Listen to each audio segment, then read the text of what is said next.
Imagine करिए कि आपके पास 5 लाख रुपए है। आप डिसाइड नहीं कर पा रहे हैं कि पैसे कहाँ लगाना सही होगा, एक फ्लैट खरीदना या स्टॉक में इन्वेस्ट करना। आप सोचते हो फ्लैट तो सेफ लगता है, लेकिन स्टॉक मार्केट का प्रॉफिट टेम्पटिंग है। आखिर पैसा कहाँ लगाए? आज के इस वीडियो में हम इस कंफ्यूजन को सॉल्व करेंगे। सबसे पहले बात करते हैं स्टॉक मार्केट। स्टॉक मार्केट एक जगह है जहां आप कंपनी के शेयर्स खरीद कर उनका को ओनर बन सकते हो। आप जितना पैसा लगाते हो उतना आपके रिटर्न्स पर डिपेंड करता है। इसके बेनिफिट्स को जानते हैं। स्टॉक मार्केट में पैसा एनी टाइम बेचा जा सकता है। आपको पैसा इंस्टेंट चाहिए, बस शेयर्स सेल कर दीजिए। अगर सही रिसर्च के साथ इन्वेस्ट किया जाए तो लॉन्ग टर्म में स्टॉक मार्केट बहुत अच्छे रिटर्न्स देता है। अब जान लेते हैं इसके रिस्क के बारे में। स्टॉक प्राइस डेली ऊपर नीचे होते हैं, जो कभी कभी स्ट्रेसफुल हो सकता है। बिना नॉलेज के इन्वेस्ट करना गलत भी हो सकता है, तो आपको इसमें रिसर्च करना पड़ेगा। अब बात कर लेते हैं रियल एस्टेट के बारे में, यानी प्रॉपर्टी में पैसा लगाना है। इंडिया में लोग रियल एस्टेट को सेफ और लॉन्ग टर्म इन्वेस्टमेंट मानते हैं। इसके बेनिफिट्स को देखें तो प्रॉपर्टी एक फिजिकल चीज है जो आप देख सकते हो, छू सकते हो, महसूस कर सकते हो। इसमें लोगों का ट्रस्ट ज्यादा होता है। अगर आप अपने प्रॉपर्टी खरीदते हो तो उससे आप रेंट कमा सकते हो। ये एक रेगुलर इनकम का सोर्स भी बन सकता है। अब रिस्क के बारे में बात करें तो प्रॉपर्टी को बेचना टाइम कंज्यूमिंग और बहुत ही कॉम्प्लिकेटेड हो सकता है। प्रॉपर्टी में इन्वेस्ट करने के लिए ज्यादा पैसे की जरूरत होती है। एक फ्लैट खरीदने के लिए आपको कम से कम 20 से 30 लाख रुपए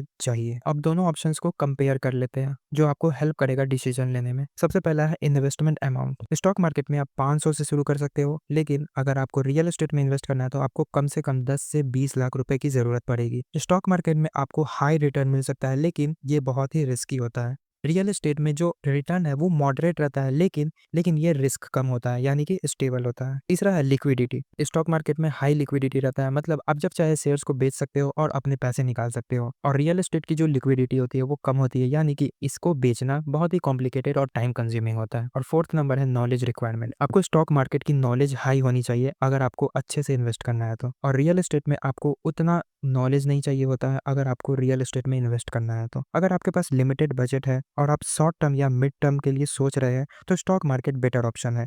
लेकिन अगर आपके पास ज़्यादा पैसे हैं और लॉन्ग टर्म स्टेबिलिटी चाहिए तो रियल एस्टेट कंसीडर कर सकते हो।